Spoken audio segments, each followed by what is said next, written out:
Shalom, selamat pagi anak-anak dan Bapak Ibu Guru SMA Kristen Purwokerto. Hari ini kita bersama-sama akan mendengarkan renungan pagi yang berjudul Tiada Penyesalan. Saya akan memimpin dalam renungan pada pagi hari ini. Mari kita membuka Alkitab kita masing-masing dalam kitab 1 Petrus pasalnya yang keempat ayat 12 sampai yang ke-19. Kita akan baca bersama-sama. Kita membuka Alkitab kita dari 1 Petrus pasal keempat ayatnya yang ke-12 hingga 19. Kita akan baca bersama-sama. Menderita sebagai Kristen. Saudara-saudara yang kekasih, janganlah kamu heran akan nyala api siksaan yang datang kepadamu sebagai ujian, seolah-olah ada sesuatu yang luar biasa terjadi atas kamu. Sebaliknya, bersukacitalah sesuai dengan bagian yang kamu dapat dalam penderitaan Kristus, supaya kamu juga beroleh bergembira dan bersukacita pada waktu Ia menyatakan kemuliaannya. Berbahagialah kamu jika kamu dinista karena nama Kristus, sebab roh kemuliaan yaitu roh Allah ada padamu. Janganlah ada di antara kamu yang harus menderita sebagai pembunuh atau pencuri atau penjahat atau pengacau. Tetapi ia yang menderita sebagai orang Kristen, maka janganlah ia malu, melainkan hendaklah ia memuliakan Allah dalam nama Kristus itu. Karena sekarang telah tiba saatnya penghakiman dimulai, dan pada rumah Allah sendiri yang harus pertama-tama dihakimi. Dan jika penghakiman itu dimulai pada kita, bagaimana kesudahannya dengan mereka yang tidak percaya pada Injil Allah? Dan jika orang benar hampir tidak diselamatkan, apakah yang akan terjadi dengan orang fasik dan orang berdosa? Karena itu baiklah juga mereka yang harus menderita karena kehendak Allah menyerahkan jiwanya dengan selalu berbuat baik kepada Pencipta yang setia. Amin. Anak-anakku dan Bapak Ibu Guru sekalian, ada sebuah ilustrasi seperti ini kisahnya. Seorang gadis kecil yang harus menjalani operasi merasa ketakutan. Untuk membujuk dia untuk dapat menjalani operasi, maka orang tuanya kemudian berjanji akan memberikan apa yang diinginkannya sejak lama, yaitu seekor anak kucing. Operasi itu berjalan dengan baik. Namun ada saatnya anak itu terpengaruh oleh obat bius yang mulai sirna. Sang anak terdengar bergumam kepada dirinya sendiri. Benar-benar cara yang tidak enak untuk mendapatkan seekor kucing. Orang-orang Kristen yang mengalami kesukaran waktu melayani Tuhan, merasa terintimidasi atau merasa lelah saat melayani Tuhan, tidak merasakan hal seperti itu saat mereka menoleh ke belakang. Memang benar bahwa setiap orang yang mau hidup beribadah di dalam Kristus Yesus akan menderita dianiaya.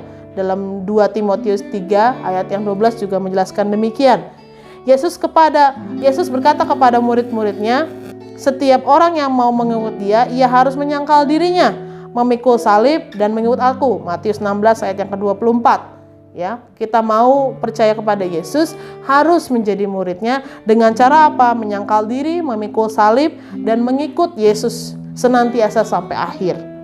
Dia juga meyakinkan mereka bahwa saat Yesus kembali ke dalam dunia ini, ia akan membalas setiap orang yang menurut perbuatannya. Jadi maksudnya apa? Hari penghakiman itu sudah dekat. Ya, jadi orang-orang yang percaya saat ini teruslah setia sampai akhir. Kita tidak tahu bagaimana Yesus datang lagi kedua kalinya, saat kapan, bagaimana, dan gimana caranya. Ya, tapi kita yakin bahwa kita adalah orang-orang yang sudah percaya, iman kita sampai akhir bersama-sama dengan Yesus. Paulus berkata bahwa penderitaan kita bagi Kristus tidak layak jika dibandingkan dengan kemuliaan yang sudah dinyatakan Yesus kepada kita. Dan Petrus juga mengatakan, bersukacitalah sesuai dengan bagian yang kamu dapat dalam penderitaan Kristus, supaya kamu juga beroleh bergembira dan bersukacita pada waktu Ia menyatakan kemuliaannya. Ya, Yesus sudah datang pertama kali, menyatakan kekuasaannya, menyatakan ketuhanannya, menyatakan segala yang Dia lakukan itu baik. Kemuliaannya kita bisa baca, kita bisa dengar, dan kita bisa rasakan hingga saat ini kita dipelihara oleh Tuhan. Nah, tiba saatnya nanti Tuhan akan berjanji, Tuhan datang kembali ke dunia ini mengajak kita semua orang yang percaya akan Dia. Apakah kalian siap? Apakah kalian sampai saat ini mempertahankan iman? Jika kalian sampai saat ini mempertahankan iman, percaya bahwa kita akan bersama-sama di hari penghakiman bersama-sama dengan Yesus. Kita akan pulang bersama-sama kembali ke rumah Allah yang kekal. Orang-orang yang percaya, yang bertahan dalam kesukaran bagi Kristus akan menganggap sebagai hak istimewa untuk ambil bagian bersama juru selamat mereka.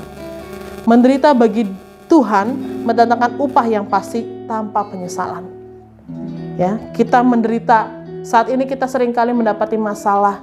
Saat ini kita seringkali bertemu dengan orang-orang yang bahkan menjatuhkan kita. Tapi yakinlah bahwa penderitaan kita itu akan dibayar, akan mendapat upah yang tiada hentinya Tuhan berikan kepada kita dalam kehidupan kita yang kekal bersama-sama dengan Dia. Kiranya renungan pagi hari ini bisa memberkati anak-anak, Bapak Ibu Saudara sekalian, dan boleh menjadikan pegangan hidup sampai akhirnya kita tetap beriman kepada Yesus Kristus. Kita akan tutup dalam doa. Tuhan, terima kasih untuk firman Tuhan yang sungguh luar biasa. Kami sungguh mengucap syukur Tuhan untuk setiap apa yang Tuhan berikan kepada kami. Bapa, tuntun kami, pelihara kami, supaya kami boleh terus percaya akan Engkau sampai akhir, dan kami terus beriman kepada Engkau. Bantu kami Tuhan, tolong kami ya Bapa, untuk kami selalu nurut, untuk selalu kami mempasrahkan hidup kami kepada Tuhan Yesus. Terima kasih ya Yesus, inilah seruan kami, inilah permohonan hati kami ya Bapa. Biarlah juga Engkau memberkati kami segala aktivitas kami pada hari ini. Apapun yang boleh kami kerjakan Tuhan Yesus, mampukan kami, Tuhan Yesus tolong kami. Terima kasih ya Bapa, di dalam nama Tuhan Yesus kami sungguh mengucap syukur dan berdoa. Amin. Selamat pagi, Tuhan Yesus memberkati.